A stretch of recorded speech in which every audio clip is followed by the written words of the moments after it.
Hello guys, welcome to VS educational place. Guys, उम्मीद है आप लोग अच्छे होंगे। गाइज, इस वीडियो में हम करने वाले हैं इकाई 4 का सेकंड पार्ट। पिछली वीडियो में हमने विजयनगर साम्राज्य के बारे में बिल्कुल अच्छे से पढ़ लिया था। इस वीडियो में हम पढ़ने वाले हैं उससे अगला पार्ट, यानी कि दक्षिण भारत के अन्य नायक राज्यों के बारे में हम जानेंगे। इसमें विजयनगर के बारे में हम डिटेल में पढ़ चुके हैं। इस वीडियो में हम इस पूरी इकाई को समाप्त कर देने वाले हैं। इसमें दो ही इंपॉर्टेंट पॉइंट रहने वाले हैं।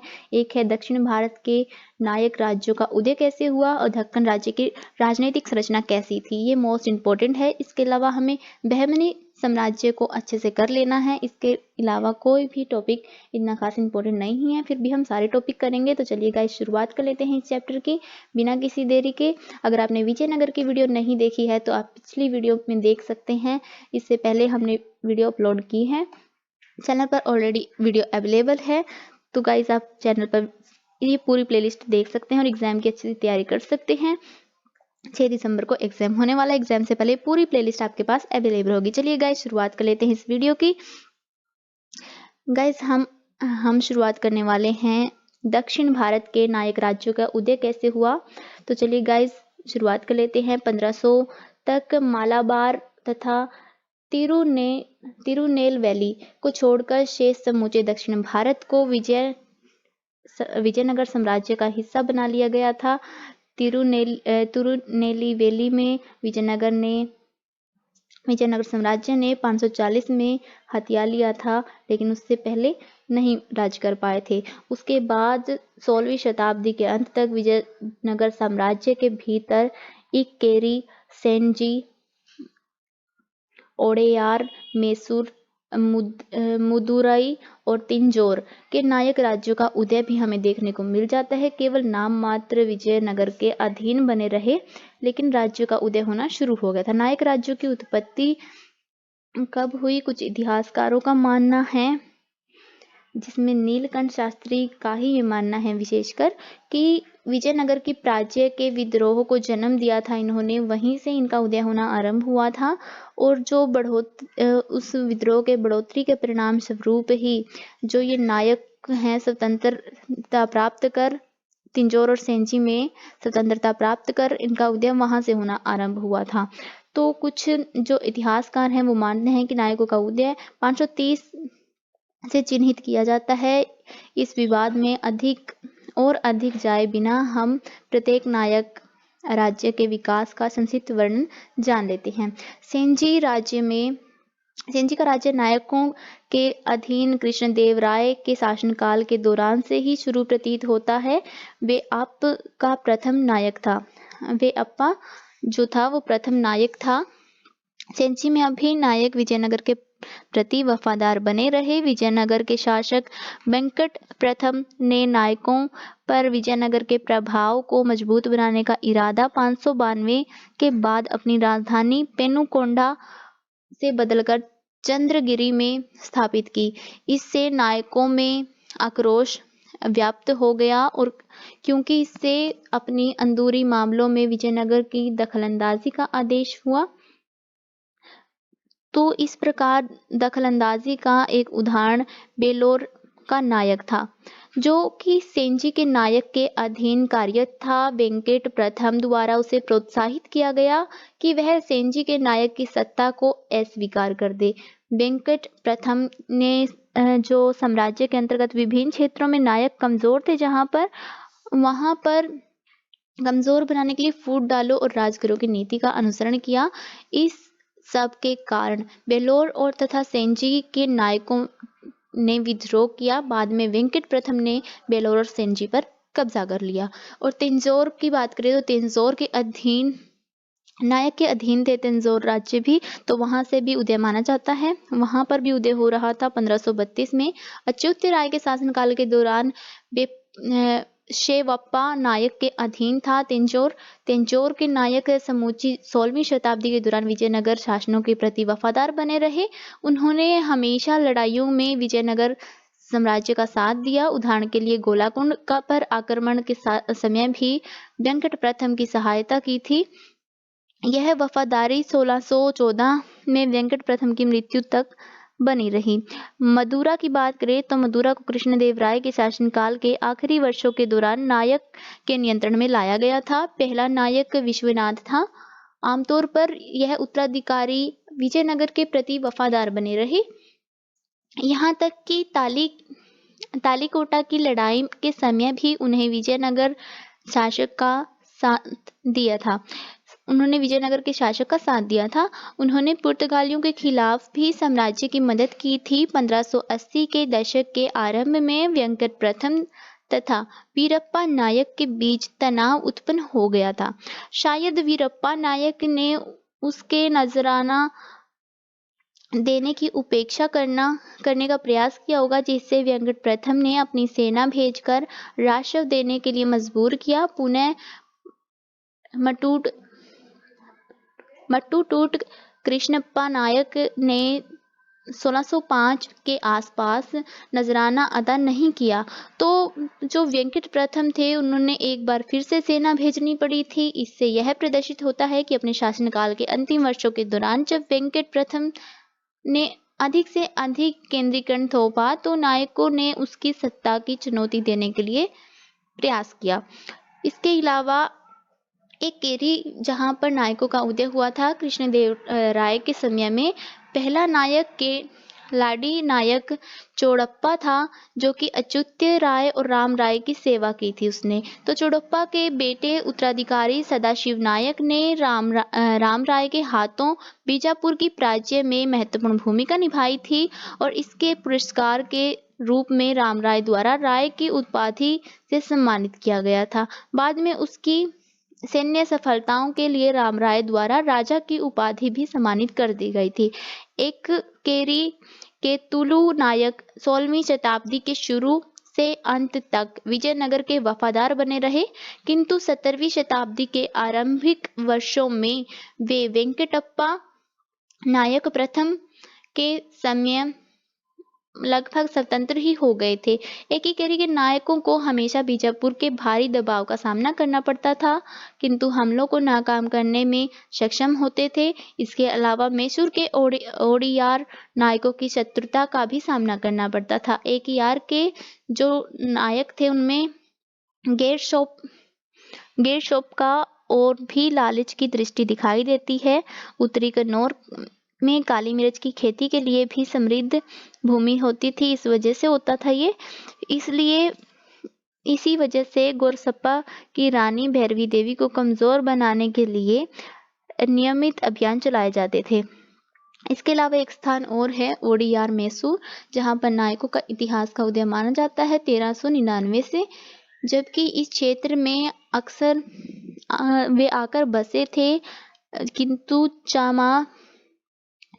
चमा राजा तृतीय तथा उसके पुत्र तिमा राजा के अधीन ओडियारों को प्रमुखता हासिल हुई। इस क्षेत्र पर कभी भी विजयनगर का संपूर्ण नियंत्रण नहीं रह सका। हम यह पाते हैं कि विजयनगर के सबसे शक्तिशाली शासक कृष्णदेवराय के लिए भी अमेटूर के इन मुखियों को दबा पाना कठिन रहा। ओडियार नायकों ने विजयनगर की सत्ता का उल्लंघन करना जारी किया और अतः श्रीरंगपट्टनम के विजयनगर के वायसराय को हटाकर 1610 में ओडियार राजा को अंतिम सफलता प्राप्त हुई तथा उसने श्रीरंगपट्टनम को अपनी राजधानी बनाया।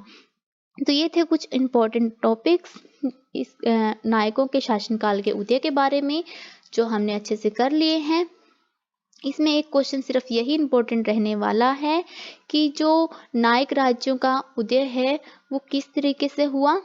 बहमनी शासकों का उदय के बारे में जान लेते हैं। अब जो बहमनी शासक थे वो बहमनी राज्य की स्थापना से ठीक पहले दक्कन के राजनीतिक स्थिति में का सर्वेक्षण कर रहे थे। दिल्ली सल्तनत के जो अधीन थे उस समय मोहम्मद तुगलक का शासनकाल संपन्न हुआ था। दक्कनी प्रदेश में विस्तृत शासन व्यवस्था कायम की। इसके अलावा उन्होंने विशिष्ट गवर्नर तथा वायसराय नियुक्त किए। उलुग खां को प्रदेश का विशिष्ट गवर्नर बनाया था। संपूर्ण प्रदेश 23 प्रांतों तथा इकलामों इकलीमों में विभाजित हुआ था। इनमें से अधिक महत्वपूर्ण जाजनगर और मरहट तेलंगाना, बिद्र, कापाली, किम्पीली और द्वार समुद्र था। बाद में मालवा भी दक्कन के गवर्नर के अधीन हो गया और प्रत्येक इकलाम को कई ग्रामों में विभाजित किया गया। राजस्व वसूली के लिए प्रत्येक शिक को हाजिर और सदी में विभाजित किया गया। मुख्य अधिकार शिकदार वैली, अमीरान ए हाजरहा, अमरान ए शादाहा थे। मुख्य अधिकारियों के नाम हैं ये। तो ये राजस्व अधिकारी कारून, मुतसरिफ, चौधरी इत्यादि कहलाते थे। इस व्यवस्था में सर्वाधिक शक्तिशाली दिखने वाले व्यक्ति दक्कन का वायसराय होता था, जो वास्तविक रूप से 23 प्रांतों का विशाल प्रदेश का स्वामी था। अन्य जो महत्वपूर्ण व्यक्ति थे वो उसके पास के विस्तृत आधिकारिक क्षेत्र के हुआ करते थे, जिनके अधीन 100 गांव हुआ करते थे। इनमें आ जाते हैं। इन विस्तृत प्रशासन व्यवस्था के बावजूद भी सुल्तान का वास्तविक नियंत्रण निम्नलिखित क्षेत्रों में था। दिल्ली से सुदूर, विषम भौगोलिक परिस्थितियों और वायसराय व अन्य अधिकारियों से प्राप्त विस्तृत अधिकार। तो संकट का जो सूत्रपात है वो कहाँ से आ जाता है? दक्कन के तुगलक शासन से मुक्त कराने के लिए आमिर ए सादाह ने मुख्य भूमिका निभाई। उच्च वंश के इन अधिकारियों ने सैन्य अधिकारियों एवं राजस्व संग्रहकर्ता के रूप में दोहरे कर्तव्य निभाए। तो उन्होंने अपने प्रदेश में लोगों के साथ सीधा संबंध था और दक्षिण में विद्रोह की छड़ी लगाने पर मोहम्मद तुगलक ने इसके लिए एक अमीर द्वारा हासिल विस्तृत अधिकार को भी जिम्मेदार पाया।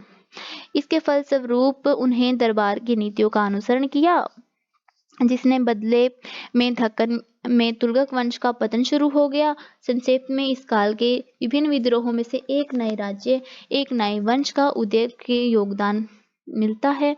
तो वही राज्य जाना जाता है बहमनी राज्य के नाम से। केंद्र के विद्रोह, सबसे पहला विद्रोह गुलबर्गा में सागर में हुआ।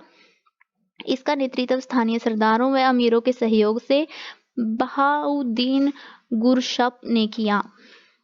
विद्रोह को दबा दिया गया, परंतु इसने राजधानी को दिल्ली की अपेक्षा अधिक केंद्रीय स्थान में स्थापित करने की जरूरत की ओर मार्ग प्रशस्त किया, जहां से दक्षिण प्रांतों को नियंत्रित किया जा सके।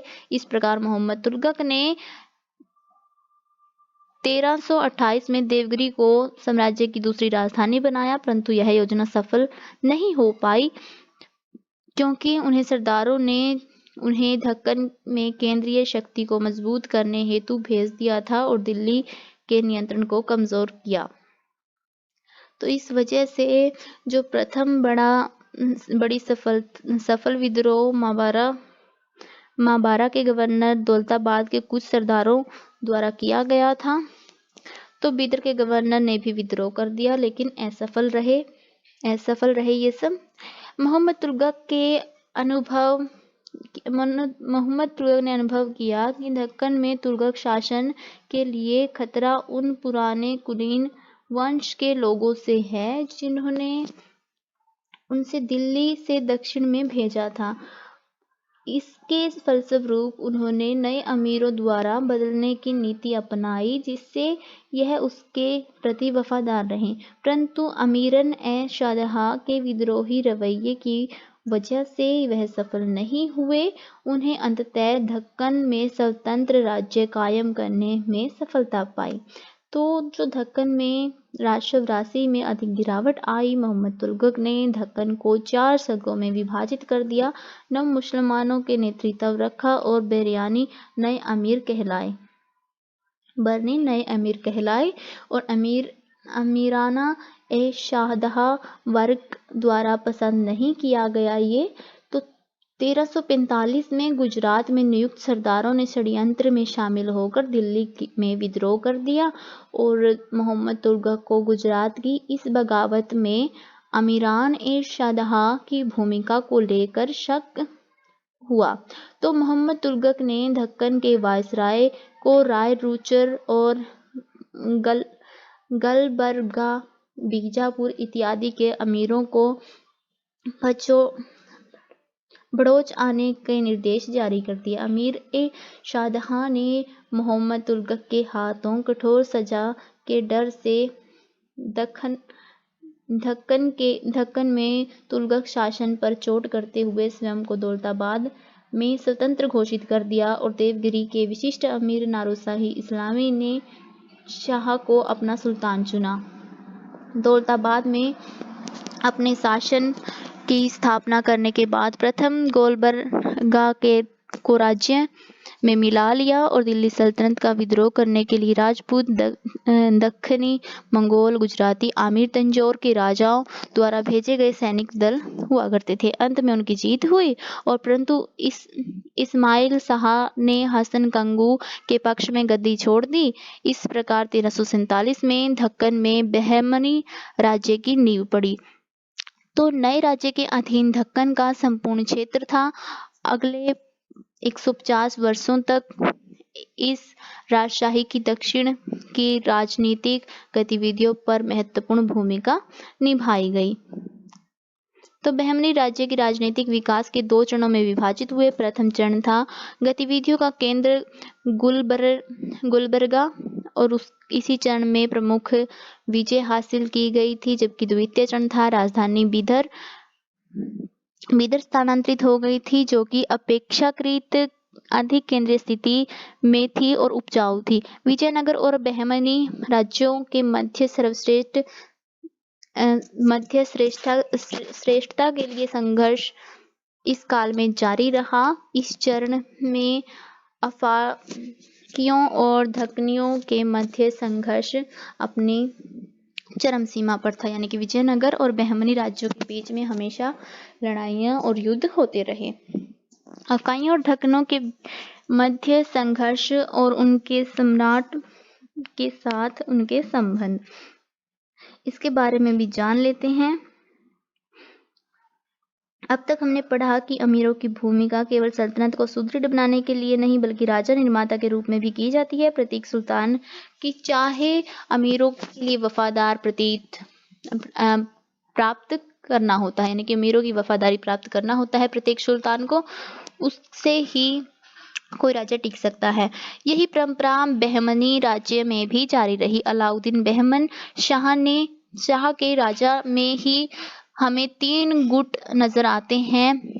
पहला गुट है दक्कन में एक स्वतंत्र राज्य की स्थापना अलाउद्दीन बहमन शाह की सहायता से, दूसरा है तुगलक गुट और तीसरा है स्थानीय सरदार उनके मातहत थे जिनके व्यक्तिगत स्वार्थ थे। तो अलाउद्दीन मुजाहिद के काल में अमीर इस संयोजन के एक नए घटक में आगमन हुआ, अफाकी, जिसका शाब्दिक अर्थ है सार्वभौमिक। तो वे लोग जिन्हें मूल स्थान से उखाड़ दिया था, अब वे किसी प्रदेश से संबंधित नहीं थे। उन्हें गंभीर उदियार अर्थात अजनबी भी कहा जाता था।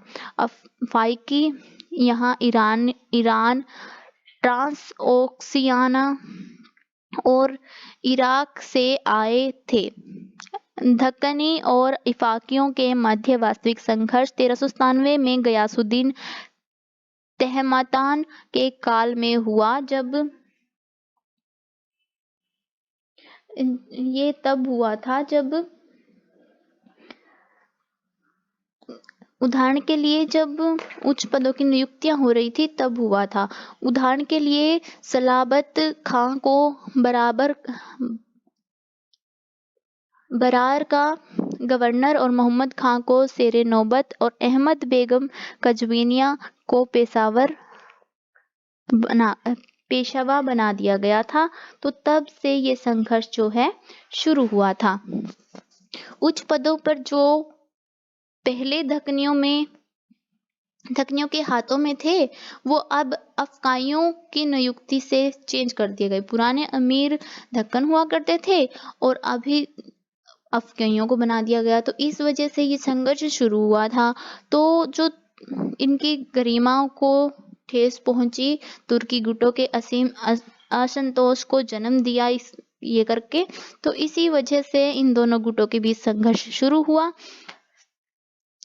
इन उच्च पदों पर धकनियों के हाथों में थे और अभी इनको अफगाइयों को सौंप दिया गया।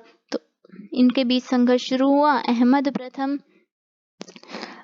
अफगाई सैयद हुसैन बड़खोई के व साथियों ने ही अहमद प्रथम को अपने शासनकाल के प्रथम वार्षिक में विजयनगर अभियान के दौरान वहां से बच निकलने में सहायता प्रदान की थी। इसके रिजल्ट में क्या आया? अहमद प्रथम ने अफगाई तीरंदाजों की एक विशेष टुकड़ी तैयार की। उन्हें इस प्रकार के अन्य लाभ भी मिलते रहे। इस नीति को धकनियों ने बहुत असंतोषजनक माना और इस वजह से धकनी भड़क गए और दोनों गुटों के मध्य विवाद को अहमद के गुजरात के विद्रोह मुहिमा में देखा जा सकता है। धकनियों के असहयोग के कारण मलिक उत तुजार के नेतृत्व में बेईमानी सेना को पराजय उठानी पड़ी।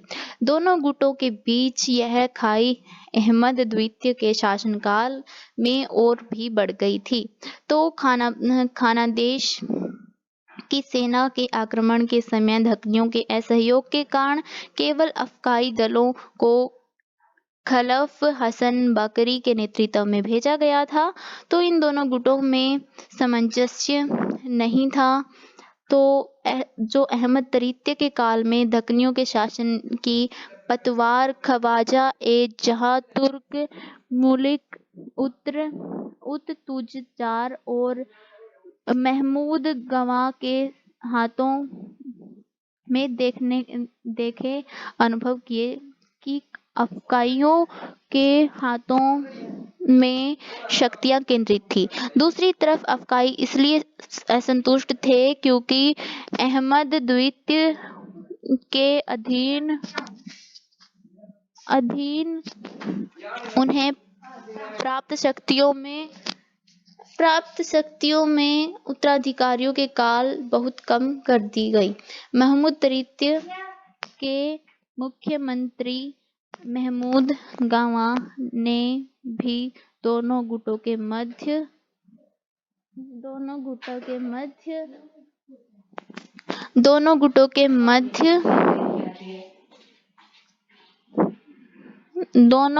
मध्य में फिर से वही संघर्ष देखने को मिल जाता है। परिणाम स्वरूप हमें मलिक हसन के तेलंगाना का सर ए लश्कर और उत उल्हा को बरार के सर ए लश्कर के पद पर नियुक्त कर दिया गया है, जिसमें मोहम्मद गावा स्वयं को जिरफ उल मुल्क दक्कनी और मुस्तफा हमसी के षड्यंत्र का शिकार बन जाते हैं। इस वजह से हमें दोनों के बीच में संघर्ष देखने को मिलता रहता है। समय समय पर जो इम्पोर्टेंट पॉइंट्स थे वो हमने ऑलमोस्ट पढ़ लिए हैं। दोनों के बीच के संघर्ष अंत तक चलते रहे। इसी प्रकार बहमनी सल्तनत के क्षेत्रीय विखंडनों की प्रक्रिया प्रारंभ हो गई। तो बहमनी साम्राज्य के केंद्रीय और प्रांतीय प्रशासन की बात करें तो केंद्र में बहमनी शासकों के दिल्ली सल्तनत के साथ प्रशासनिक व्यवस्था का अनुसरण किया और शासन की बागडोर राजा के हाथों में थी। उसकी सहायता के लिए वकील, वजीर, बख्शी और काजी हुआ करते थे। इसके अलावा दबीर, मुफ्ती, कोतवाल और मुहतसिब हुआ करते थे। मुहानों को न केवल राज्यों के हर भाग में नियुक्त किया जाता था, बल्कि इस बात के प्रमाण हैं कि महमूद प्रथम के शासनकाल में उन्हें दिल्ली में भी नियुक्त किया गया। महमूद प्रथम के शासनकाल में बहमन राज्य को 4 तरफों या फिर प्रांतों में बांटा गया था। ये थे दौलताबाद, बाबर, बिदर और गुलबर्गा। इन प्रांतों के शासन का जो प्रमुख हुआ करता था वो तरफदार कहलाता था। गुलबर्गा के महत्व को देखते हुए केवल विश्वास पात्र अमीर को ही नियुक्त किया जाता था, जहां मीर नयाब, जिसको मीर नयाब यानी कि वायसराय कहा जाता था, अन्य प्रांतों में तरफदारों से भिन्न हुआ करते थे। कालांतर में राज्य की जो सीमाओं का विस्तार के साथ ही महमूद गवाह ने साम्राज्य को 8 प्रांतों में विभाजित किया। साम्राज्य के कुछ क्षेत्रों को सुल्तान द्वारा सीधे अपने नियंत्रण में, जैसे कि खास सुल्तानी, रखा गया। अब जान लेते हैं बहमनी साम्राज्य के सैन्य संगठनों के बारे में। तो जो सैन्य संगठन था, तो सेनापति को अमीर उल उमरा कहा जाता था। सेनापति के मुख्य सिपाही और घुड़सवार हुआ करते थे। हाथियों का उपयोग भी प्रचलित था। शासक गण बड़ी संख्या में अंगरक्षकों को रखते थे, जो खासा खेल कहलाते थे। कहा जाता है कि मोहम्मद प्रथम के पास 4000 अंगरक्षक हुआ करते थे। सीलहदार भी हुआ करते थे। राजा के व्यक्तिगत शस्त्रागार के प्रति भारी का कार्य भी करा करते थे। आवश्यकता पड़ने पर बरबरदानी को सेना की लामबंदी के लिए भी कहा जाता था। बहमनी सेना के प्रमुख विशेषतः बारूद का प्रयोग भी किया करते थे, जो कि सेना के लिए लाभदायक सिद्ध हुआ करता था। इटली की यात्रा इटली के यात्री निकोलो काउंटी, जिसने 15वीं शताब्दी में भारत की यात्रा की, लिखा है कि उनकी सेना भालों, तलवारों, विभिन्न हथियारों, ढालों, धनुषों और बाणों का उपयोग करती थी।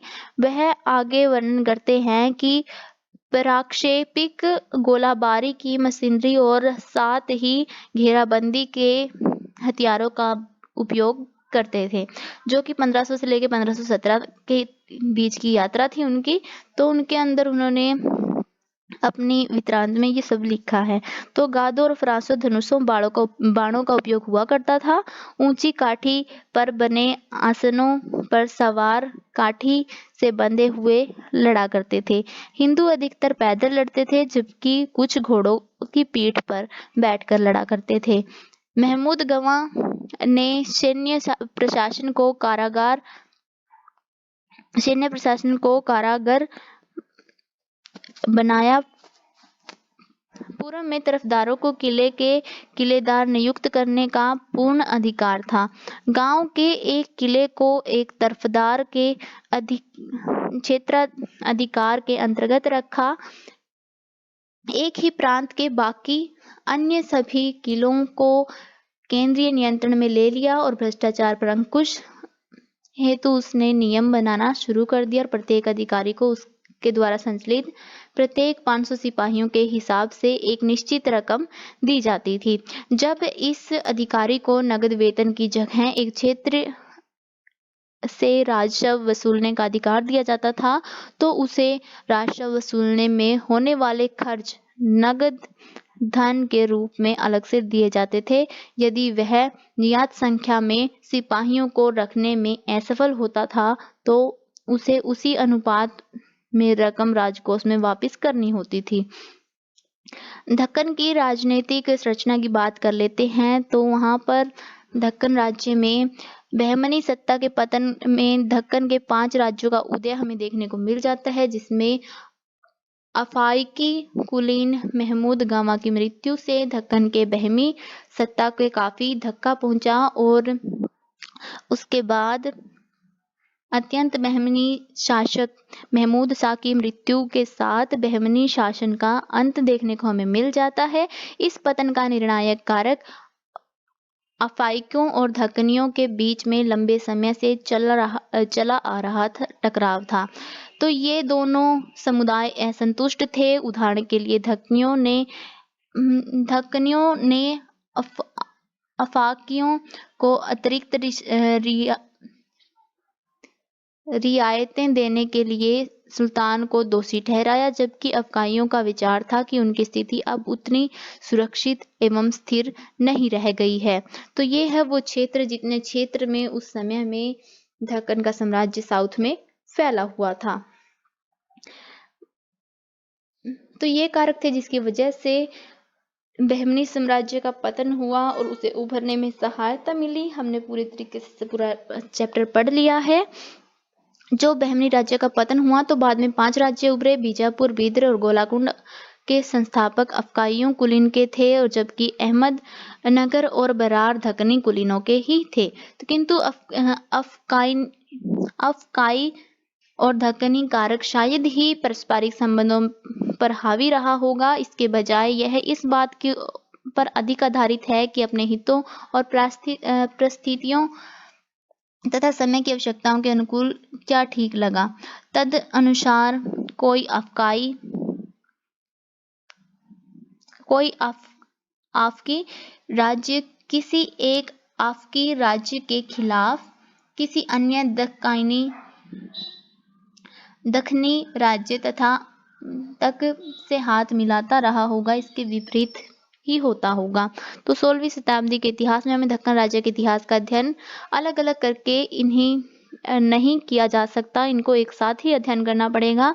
तो प्रत्येक राज्य अन्य राज्य की कीमत पर अपने शासन का विस्तार करना चाहता है, जिसके परिणाम स्वरूप गठजोड़ एवं जवाब गठजोड़ एक नियमित लक्षण बन जाते हैं। तो यही हमें इन दोनों शासनों में देखने को मिला, विजयनगर और दक्कन के राज्यों में। इसकी जो आक्रमणों की जानकारी है दक्कन के राज्यों पर और इसके समझौते और संतुलनों की तलाश की जानकारी हम नेक्स्ट में पढ़ेंगे, यानी कि 6th इकाई में हम जानेंगे। इससे पहले इस इकाई के कुछ इंपॉर्टेंट क्वेश्चन देख लेते हैं, जिसमें जो इंपॉर्टेंट क्वेश्चन यही रहने वाला है कि जो दक्कन का साम्राज्य था वो कैसे उदय हुआ, कैसे बहमनी साम्राज्य का उदय हुआ और कैसे पतन हुआ। इसी के अंदर पूरी स्टोरी आ जाती है, जिसमें दक्कन, अफाकियों और दक्कनियों इन सब की कहानी इसके अंदर आ जाती है। एक ही क्वेश्चन इसमें इंपॉर्टेंट रहने वाला है। इसी के साथ ये इकाई होती है समाप्त। नेक्स्ट वीडियो में शुरुआत करेंगे 5वीं इकाई की। तब तक के लिए अगर आपको वीडियो अच्छी लगी हो तो वीडियो को करते लाइक, चैनल को करें subscribe. Thank you for watching guys. Please guys like, subscribe and share.